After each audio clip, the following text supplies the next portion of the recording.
8. Montauk Air Force Station. The easternmost point of Long Island has a history of military strategic significance dating back to the colonial era. Its first military installation was the Montauk Lighthouse, which served as a lookout for British ships during the American Revolution. In 1942, the site became home to the Montauk Air Force Station, also known as Fort Hero. It served as a means of defense against the Russians during the Cold War. The base consisted of concrete bunkers which housed defense artillery, a 126-foot radar dish, laboratories, homes, and several other buildings which were deceptively built to resemble a fishing village. Within years of the site being decommissioned in 1981, rumors began to circulate about the military allegedly carrying out psychological experiments there. There's also been talk of something called the Montauk Project, alleging that the government kidnapped orphans and runaways in order to experiment on them at Fort Hero. These theories were published in a 1992 book by a man named Preston B. Nichols, who claimed that he was tortured at Fort Hero and that he recovered repressed memories about his suffering through hypnosis.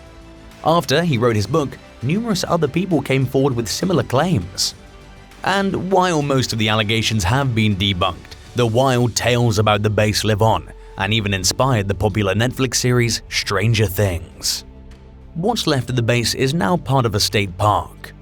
It was deemed problematic to try removing the massive radar antenna, so it was left in place and is the only antenna of its kind still standing. Several of the site's other fixtures are still there, including the concrete storage bunkers, and while the buildings are sealed off, the property is open to visitors. 7. The Nakoma Pyramid. In a remote corner of North Dakota near the tiny city of Nakoma, there's a gigantic concrete pyramid with a circular shape near the top on each side.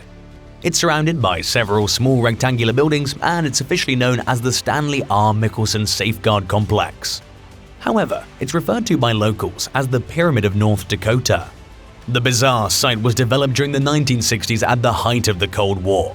Designed to support the US Army's Safeguard anti-ballistic missile program, it housed dozens of silos for storing and launching missiles, which could be deployed to shoot down incoming Russian explosives should the need arise.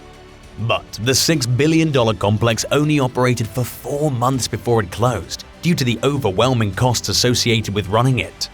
There were also concerns about the dangers of firing nuclear warheads above friendly territory and about the site's ability to deter a Soviet missile attack. It was decommissioned in the mid-1970s, and only a handful of people have gained access to it ever since. Visitors are allowed to photograph the fenced-off site from a nearby roadway, but that's the closest they're able to get to it. In 2012, the Spring Creek Hutterite colony bought the property at auction for $530,000. 7 years later, the Cavalier County Job Development Authority purchased part of the complex with plans to restore it as a historical center and rent the pyramid to a data center. However, the buildings mostly remain empty as they fall further into decay from decades of neglect while awaiting a new purpose. 6. Viaches Bunkers. Viaches is a small island located off the eastern coast of Puerto Rico. Like many other parts of Puerto Rico, it became overrun with US military personnel during World War II. In the early 1940s, the American Navy built a training facility on the eastern side of the island. On the western side, they constructed a network of naval magazines consisting of hundreds of camouflage bunkers that were built into hills and concealed by foliage and dirt. These camouflage structures function mainly as storage facilities for weapons and ammunition. They're nearly completely invisible from above, and many of them are difficult to spot even at ground level. For decades after the war ended, the military continued to use Viaches as a weapons testing ground and the bunkers for storage. The armed forces finally agreed to vacate the island in 2003 after years of protests from locals. They left behind an unknown number of unexploded bombs, which are still being discovered today, along with bunkers that were filled to the brim with junk including office supplies and other equipment that nobody has any use for. Parts of Viaches remained restricted due to the presence of abandoned explosives, and many of the bunkers are still packed with rubbish. However, several of them have been emptied out and some of them are even open to visitors. They're located along a series of unmarked roads and their entrance is difficult to find. In an effort to improve the economic situation in Viaches, where poverty and unemployment are high, The non-profit Para la Naturaleza has recommended repurposing the bunkers for agricultural use. 5. Desert Training Center. The Desert Training Center, DTC, was a World War II-era military training facility that straddled the Sonoran and Mojave deserts. Also known as the California-Arizona Maneuver Area, CAMA, it opened in 1942 with the purpose of teaching U.S. Army and Air Force personnel how to survive and fight in the unforgiving desert environment. The base also functioned as an equipment testing ground and a tactical development facility. The DTC occupied an 18,000 square mile area that extended into California and Nevada. It was one of, if not the, largest military training ground in the history of strategized warfare. As its commanding general, George S. Patton Jr. was tasked with advancing desert tank warfare. It was also his responsibility to ensure that soldiers were as prepared as they possibly could be for the harsh conditions they could expect to face in the North African campaign. The DTC was divided up into various camps, which were located far enough apart from each other to train independently. There was even a secret camp known as Camp Boos, where military personnel worked to develop an ultra-bright tank-mounted arc lamp that would blind and disorient the enemy during nighttime battles. The project was ultimately abandoned, and Camp Boos closed in April of 1944, around the same time the DTC shut down its operations. Today, the property remains covered in visible ruins and is filled with World War II-era relics, including tanks and other military vehicles, as well as man-made reservoirs that once held water. The crumbling sidewalks that once led to buildings now lead to nowhere, and decaying churches and buildings litter the site. There are even unit insignias made from rocks that remain embedded in the ground that are still visible. Do you believe the Montauk project was a real operation, or do you think it's just a work of fiction made up by conspiracy theorists? Let us know in the comments below, and while you're at it, hit that subscribe button. 4. Chanute Air Force Base. Toward the end of World War I, the US government appropriated funds to build up its air service, the branch of the military that acted as a forerunner to the modern-day Air Force. As part of the program, a massive base called Chanute Field was established in Rantoul, Illinois. When the war ended, the military faced drastic budget cuts, and by 1920 the facility had already started falling into disrepair because Chanute was built in such a hurry. Instead of fixing it, the government planned to shut it down permanently. However, plans changed, and not only did the base remain open, it was expanded over the following years. One of its biggest additions came in 1938 with the construction of 2 massive hangars and enough housing for 15,000 recruits. Although it wasn't big enough to house the influx of eager military enrollees who signed up to serve the country after the Japanese attack on Pearl Harbor in 1941. Once again facing a housing shortage and an ever-tightening budget, improvements were a distant dream for the Chanute Air Force Base.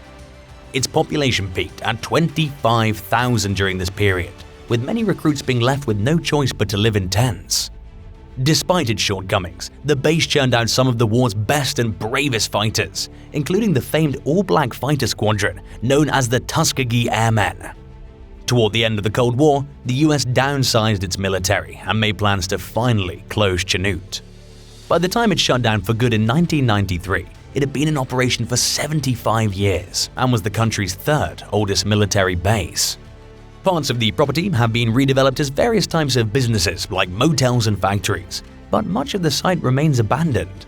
It's heavily contaminated and has been designated as a Superfund site by the Environmental Protection Agency, which means that it's in need of a serious long-term cleanup effort.